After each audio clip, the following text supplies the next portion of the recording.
gentle curve. And coming down all the way down to the point.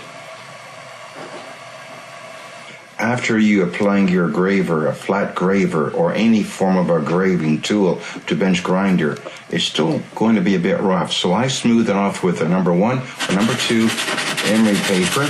Emery paper number 1 or 2. Remove all the sharp shards of metal that may be there, because you got to rest your finger on it. And it's not nice to have a sharp graver cutting into your skin. Nice and smooth.